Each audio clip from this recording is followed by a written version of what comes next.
अरे बंदो मैं तो तेरे पास ना होए मैं झगड़ी बिगड़ी, ना होए मैं झगड़ी बिगड़ी, ना चोरी गड़ास मैं तो तेरे पास मोको कहाँ ढूंढा रे बंदो, मैं तो तेरे पास मैं तो तेरे पास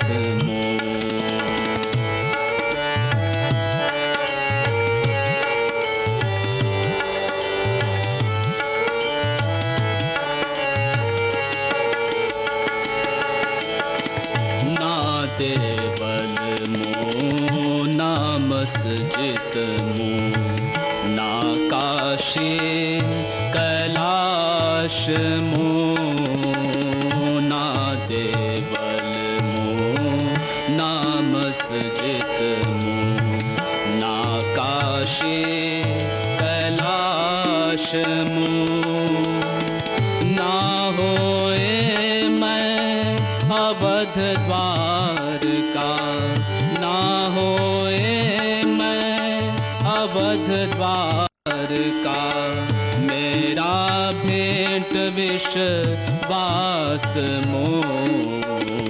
मैं तो तेरे पास मोको कहाँ ढूंढा रे बंदो, मैं तो तेरे पास मैं तो तेरे पास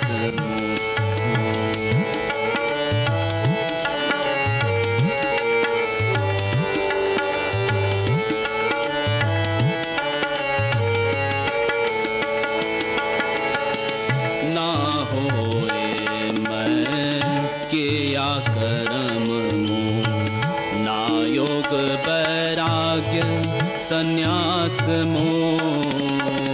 ना होए मैं किया करम ना योग वैराग्य संन्यास खोजेगार तो तब रे मिलूंगा, खोजेगार तो तब रे मिलूंगा, पल भर की तलाश मैं तो तेरे पास मुझको कहाँ ढूंढा रे बंदो, मैं तो तेरे पास ना होए मैं झगड़ी बिगड़ी, ना होए मैं झगड़ी बिगड़ी, ना चोरी गड़ास मैं तो तेरे पास मोको कहाँ ढूंढा रे बंदो, मैं तो तेरे पास मैं तो तेरे पास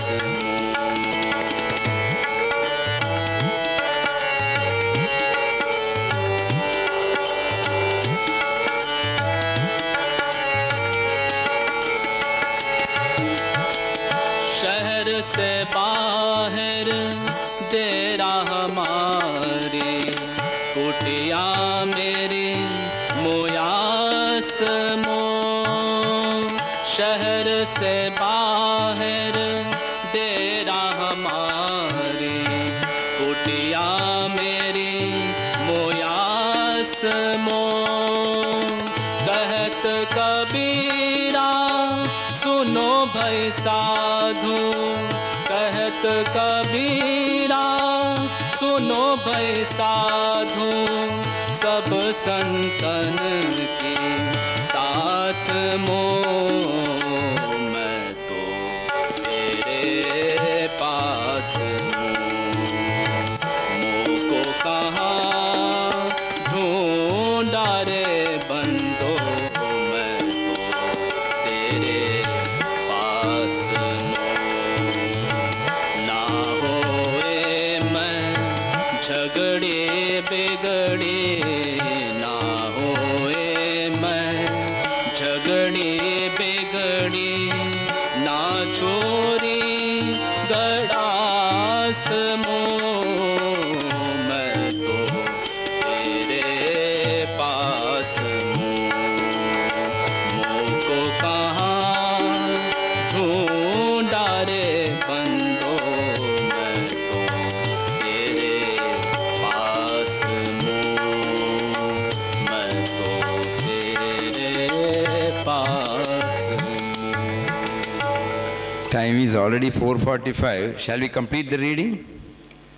10 or 15 minutes. Mataji's love for animals. The ashram cows were reared up by Mataji as her own children. A cow became so fond of listening to her singing Ram Nam in her sweet voice, which she was habitually doing in their presence, that it would not yield milk unless Mataji sang to its favorite tune. She looked after them with the same care and tenderness that she showed the human inmates of the ashram. She always ensured that the floor of the cowshed was kept properly clean and that the cows were properly fed. If any cow fell ill, she took utmost care of it. Mataji made sometimes free gifts of young cows and calves to friends who asked for them. But she would first ascertain that he or she would take proper care, that is, feed it well, house it in a neat and airy place, etc. Only then did she give away the cow with her full blessings. It often occurred that when a cow was given away, it would refuse to leave the ashram and lie down on the ground and would not move, however much it was coaxed. Mataji would not let such a cow go. Once a cow was somehow persuaded to go as far as the railway station. When it was brought near the wagon, it was actually shedding tears. When the report came, Mataji asked the men to bring it back to the ashram. She would also give away or sell the bull to anyone who was not a beef eater. The ashram had also to look after a number of stray dogs that made it their home. When some of them got ill due to boils on the neck and the body, Mataji used to nurse them with love and care. During a celebration, large crowd of devotees thronged the ashram. In the dining hall, crows also in large numbers were throwing a ruckus, disturbing the devotees while taking food. Some pelted stones to scare away the birds. Mataji happened to see this and immediately arranged to get a large supply of biscuits to be thrown in the place of stones. She wanted to appease the hunger of the winged ones also, along with that of human beings. Mataji drew our attention to the fact, this is very important, Mataji drew our attention to the fact that oftentimes in our interaction with others, we hasten some initiatives to solve our problem without any heed or concern to resolve the problems of the other party concerned.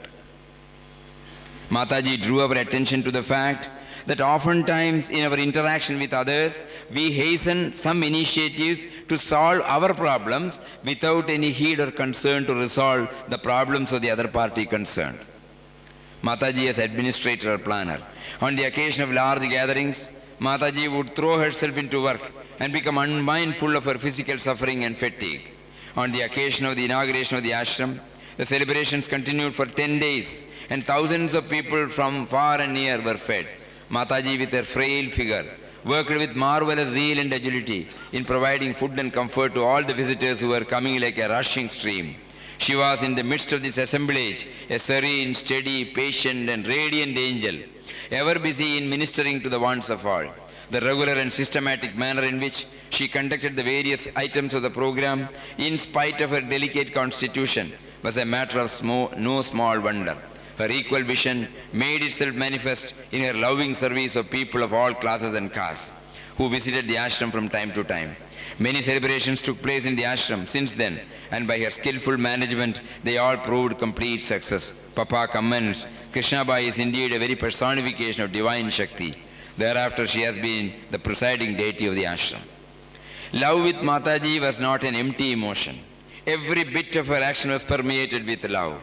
Papa said of her, Krishnabai is wonderfully sincere, frank and calm. She sleeps at a moment's notice like a carefree child, but wakes up at the slightest call of service. She would forego rest for long periods if service claimed it, and still she would remain as fresh and cheerful as ever. When asked to bless and teach, she would reply, I am a child, what can I teach you? Truly, watching her life and all its activities itself was a great lesson in the secret of selflessness and freedom. The building for the boarding home and teachers' quarters attached to Sri Krishna Vidyalaya was planned by Mataji. The engineer friends later admitted that the plan they had drafted for the building did not suit the climatic conditions of Ramnagar, and the Mataji's plan for the boarding home was better conceived. This we realized to be true whenever there were violent storms and rains during monsoon. Almost all the buildings in the ashram were constructed under her able guidance and supervision.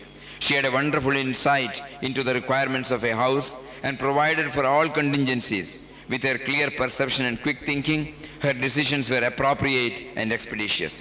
Whenever one floundered over a problem, she would immediately give just the solution needed. When the construction of Birul Papa's room was completed, Mataji wanted a tree to be planted on the west side to provide shade to the room. If a seedling was planted, it would take years to grow. So she thought of planting a mango plant which was already 8 to 10 feet in height, with all its roots intact. Before planting it, she got long, hollow bamboo pieces inserted in different directions, each touching the bottom of the pit and projecting a foot above the ground. After the planting, plenty of water was poured through the 4 bamboo pieces also, which reached the roots immediately, as otherwise it would take hours for the water to percolate from the top to the bottom, even if poured in large quantities. This unique method ensured quick and adequate water supply to the roots of the newly transplanted tree. In a couple of years, it started yielding delicious mangoes. For some years, Mataji suspended all celebrations in the ashram as the devotees did not make proper use of them. Mataji was never in favor of people leaving their home for sadhana. Like Papa, she firmly believed in internal renunciation. She held that sannyasa is not merely leaving the house and relations and putting on akar robes. Real sannyasa is giving up the sense of I and mine. This can be done even while staying at home.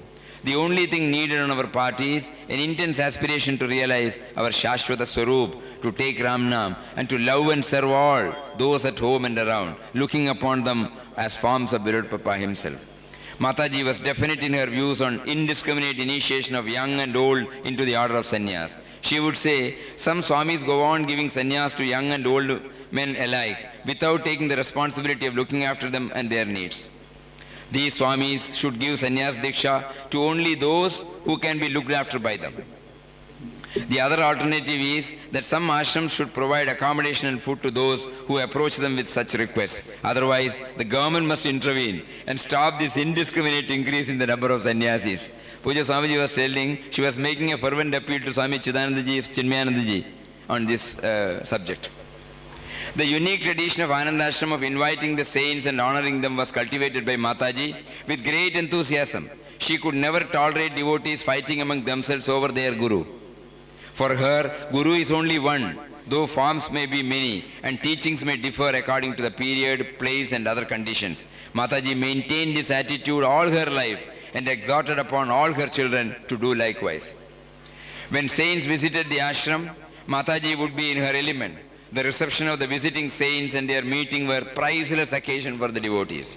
Preparations for the visit would begin 4 or 5 days in advance, with a discussion as to where the saints should be accommodated, what type of cot, mattress, sheets should be used, etc. She would also make sure the bathroom and toilet were close by and hot water made available.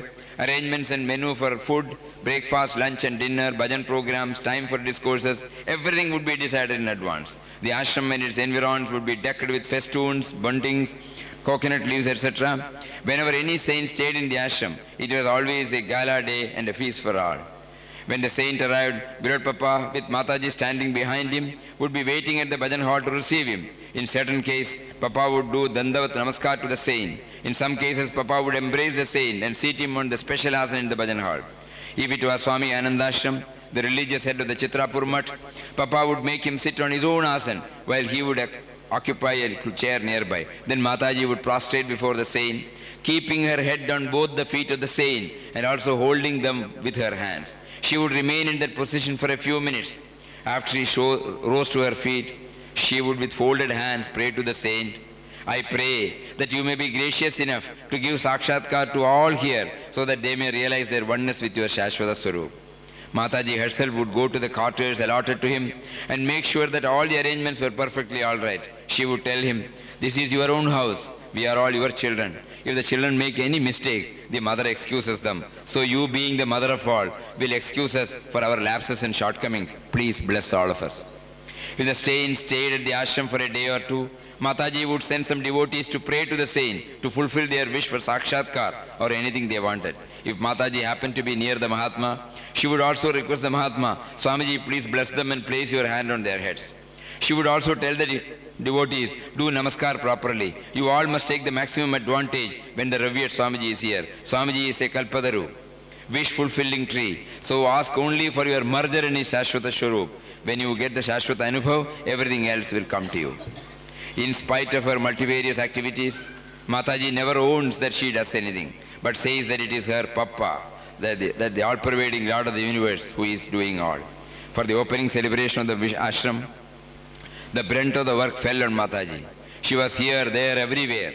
The celebrations went off smoothly, and none who came to the ashram could know what pain Mataji must have been feeling. Yet, if you ask her, she would attribute everything to her Papa. He is the supreme doer, the supreme prompter, the manager of the whole show. Oh ho, Papa laughed outright. Listen to her, she is the divine mother, the Mahashakti, the cause of all action in the world. Ramdas is only her blissful, carefree child, and he is quite content to remain so. What does a child know except to play and be happy? This child, Mataji replied with emphasis on this, happens to know everything. Happens to know everything that there is to know, and that which is beyond all knowledge. Don't be misled by the childlike pose. Nothing can move on this earth without his will.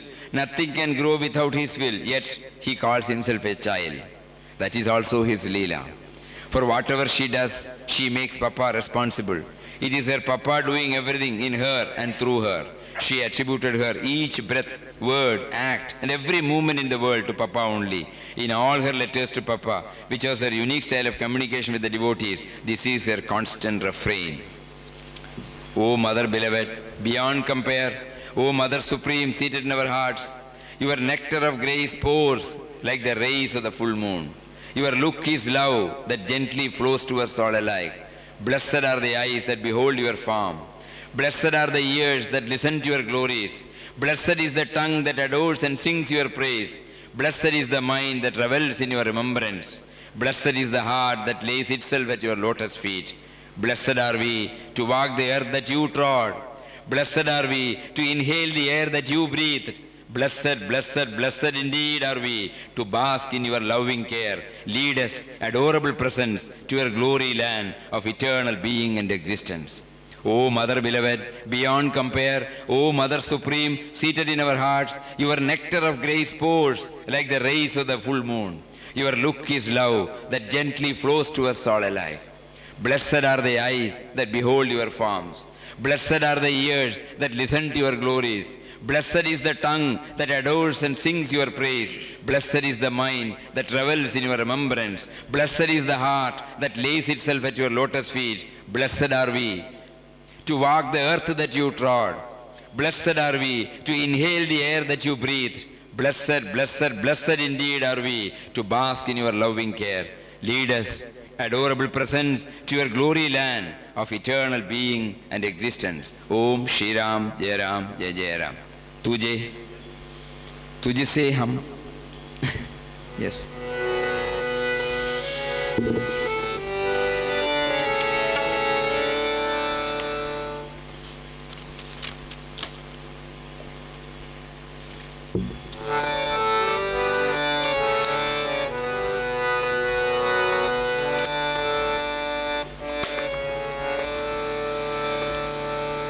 तुझसे हमने दिल को लगाया, जो कुछ है सो तू ही है। तुझसे हमने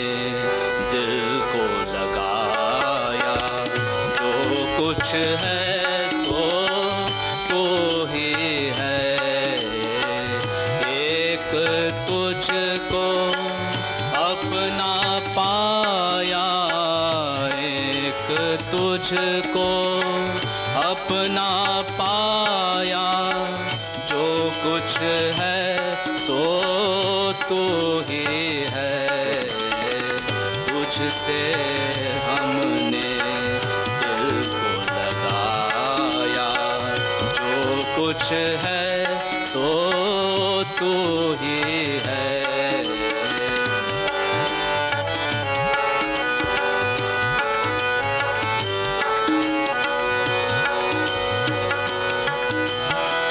सबके मकान दिल का मकीन तू, कौन सा दिल है जिसमें नहीं तू। सबके मकान दिल का मकीन तू, कौन सा दिल है जिसमें नहीं तू।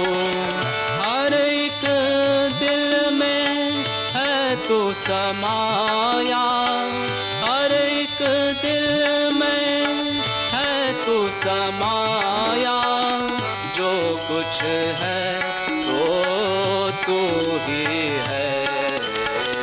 तुझसे हमने दिल को लगाया, जो कुछ है सो तू ही है।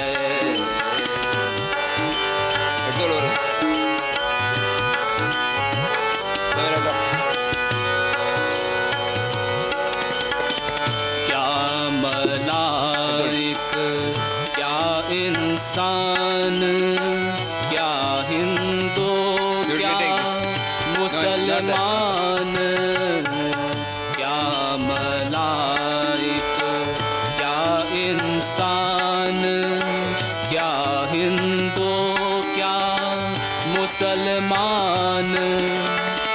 जैसे चाहा तूने बनाया, जैसे चाहा तूने बनाया, जो कुछ है सो तू ही है।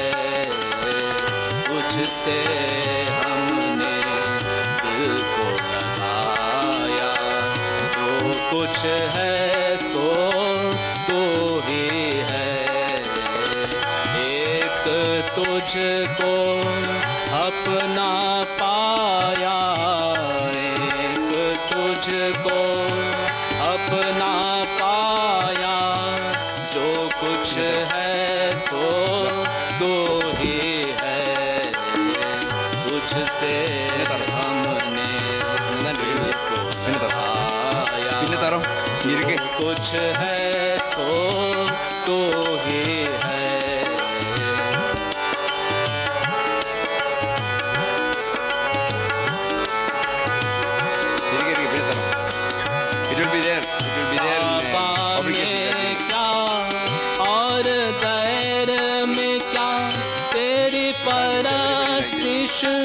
होगी सब जा काबा में क्या, और दैर में क्या तेरी परस्तिश होगी सब जा।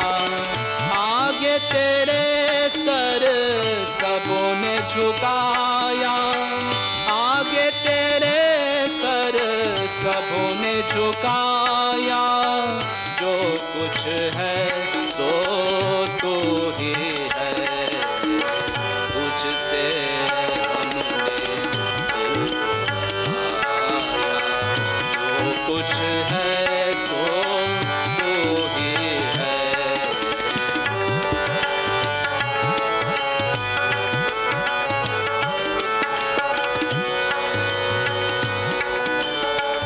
अर्श से लेकर फर्श जमीन तक, और जमीन से अर्श बरी तक, अर्श से लेकर फर्श जमीन तक, और जमीन से शबरी तक जहाँ मैं देखा तो ही नजर आया, जहाँ मैं देखा तो ही नजर आया। जो कुछ है सो तो ही है, तुझसे हमने दिल को लगाया। जो कुछ है सो तो ही है, एक तुझको अपना पाया। जो कुछ है सो तो ही है, तुझसे हमने दिल को लगाया। जो कुछ है सो तो ही है।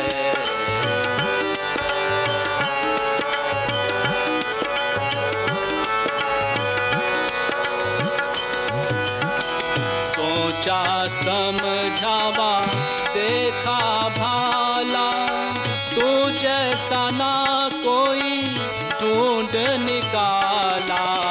सोचा समझावा देखा भाला, तू जैसा ना कोई ढूंढ निकाला।